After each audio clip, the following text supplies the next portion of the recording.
Professor, se tiver tempo ou interesse, que tal um vídeo sobre o castelo Hunedoara? Aquele lugar tem uma relação interessante com um certo grupo de cainitas e pode render um bom vídeo. Mas antes de falar diretamente do castelo Hunedoara dentro da lore de Vampira Máscara, devo afirmar aqui, esse castelo de fato existe. É um castelo medieval sombrio que existe no alto dos Montes Cárpatos, na Romênia, que fica na cidade de Hunedoara. É um castelo construído no estilo gótico renascentista, a mando de João Corvino, conhecido como o Cavaleiro Branco, voivoda da Transilvânia e também ex-regente do Reino da Hungria. E voivoda aqui é basicamente um termo para designar um grande, forte e poderoso líder militar, mas que com o tempo foi se transformando e voivoda passou a significar, a representar o governador de uma província. E também um título oficial dado para um líder dentro do clã de vampiros Tzimisce. Um voivode Tzimisce, então, vai ser um vampiro que vai comandar uma vasta imensidão de terras dentro de seu castelo, onde ele vai resolver todos os assuntos das trevas relacionados àquele território. É o território de caça dele. É ele que manda ali como um príncipe, basicamente. E o castelo Hunedoara foi abrigo para diversos voivodes Tzimisce. Inclusive, ele chegou a abrigar uma das manifestações do próprio antediluviano Tzimisce. E um dos donos mais relevantes desse castelo foi Damek Ruthven, um Tzimisce voivode da Dácia, uma região cultural cujo núcleo está na Transilvânia e que abrange diversos países ali do leste europeu. Mas nem é o Damek exatamente um dos principais responsáveis pelo início do conto do castelo de Hunedoara, e sim a sua cria, Dominica, porque quando Damek foi destruído, Dominica ela vai assumir diversas das propriedades de Damek, incluindo o castelo. E aqui entra porque que Dominica é mais importante, porque ela pertencia aos Incono, e vai transformar o castelo num centro para essa seita. O Incono é uma seita secreta de vampiros que busca basicamente a Golconda, um estado místico de iluminação onde os vampiros não estão mais sujeitos à maldição, à besta interior. E o castelo ele passa a ser um lugar de encontro para os Incono, justamente porque os Incono eles têm a política de se afastar da política da sociedade vampírica. Eles querem fugir da Jihad, o conflito eterno entre os Matusaléns vampiros por controle. Porém, a gente chega em um momento da história dos vampiros em que acontece a revolta anarquista, onde os vampiros mais jovens começam a destruir os vampiros mais antigos, a fim de sair de seu domínio.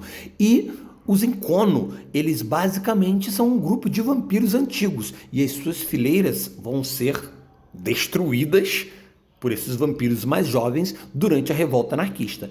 E aí eles vão promover dentro do castelo de Hunedoara um ritual. Um ritual comandado pelos 12 vampiros que lideram os Incono, o Conselho dos 12. E esse ritual vai invocar uma criatura demoníaca. E aí, como é que os caras eles pretendem encontrar a Golconda desse jeito, fazendo acordo com capeta, eu não sei. Mas acredito que o medo falou mais alto aqui.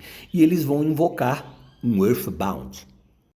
Quando aconteceu a Guerra no Céu, em que Lúcifer comandou uma grande quantidade de anjos contra Deus e contra o céu, ele perdeu e esses anjos se tornaram os anjos caídos, né? Que a gente vai jogar, inclusive, vão ser os personagens com os quais nós vamos jogar no livro Demônio à Queda. Mas alguns desses anjos são poderosíssimos e quando eles foram jogados no abismo, uma coisa começa a destruir a mente deles, que é o tormento que eles vão ter dentro desse abismo, enlouquecendo esses vampiros poderosíssimos. Vampiro não, pô, anjo. enlouquecendo esses anjos poderosíssimos, tá? E aí a gente joga no Demônio à Queda com os mais fraquinhos, né? Que o abismo ele vai ter fissuras e aí esses demônios, esses anjos, né? Eles vão conseguir escapar e entrar em corpos humanos. Só que esses demônios mais poderosos, eles estão extremamente corrompidos pelo tormento e eles só vão estar na Terra porque foram invocados por magos poderosíssimos.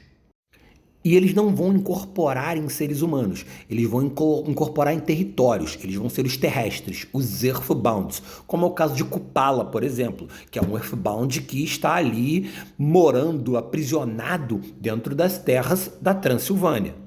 Nikanuranu é o demônio invocado, então, por esses Inkono, onde através de um sacrifício de sangue eles vão pedir para que esse Earthbound proteja o castelo de todo tipo de incursão mundana.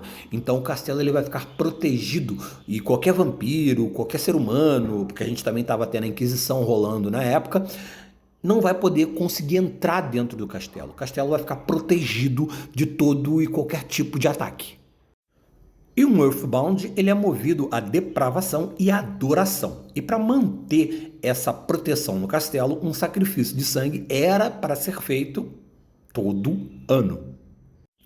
Hoje, então, 12 vampiros habitam o castelo de Runedoara junto com os seus servos. E eles aplicam uma teia de controle que avança para diversos lugares do mundo. E eles continuam dentro desse castelo reclusos sem que nenhum inimigo os encontre. E isso basicamente seria o sonho de consumo de qualquer vampiro dentro da Jihad. Porém, não é bem o sonho desses 12 Inkono que ali vivem. Até porque, para começo de conversa, eles estão ali presos dentro do seu castelo de segredos. Eles simplesmente não podem sair. Eles estão presos pelo próprio poder, pelo próprio rancor, pelo próprio ódio, pelos próprios medos. Em um lugar onde eles não podem nem se ferir por conta do que o demônio fez. E aí entra uma problemática. Ao longo dos anos, eles passaram a não se suportar mais. Então eles estão presos uns com os outros, sem poder fugir uns dos outros e enlouquecendo no processo. Mas e aí? Que tal uma aventura onde o seu grupo, a sua coterie de vampiros, acaba entrando no castelo de Runedoara e conhecendo um dos 12 vampiros que mora lá dentro? O que será que esses 12 vampiros pediriam para a sua coterie? Alguma maneira de poder escapar do castelo e continuar sendo protegido? Ou vocês vão encontrar o demônio que ali vive e fazer um novo pacto?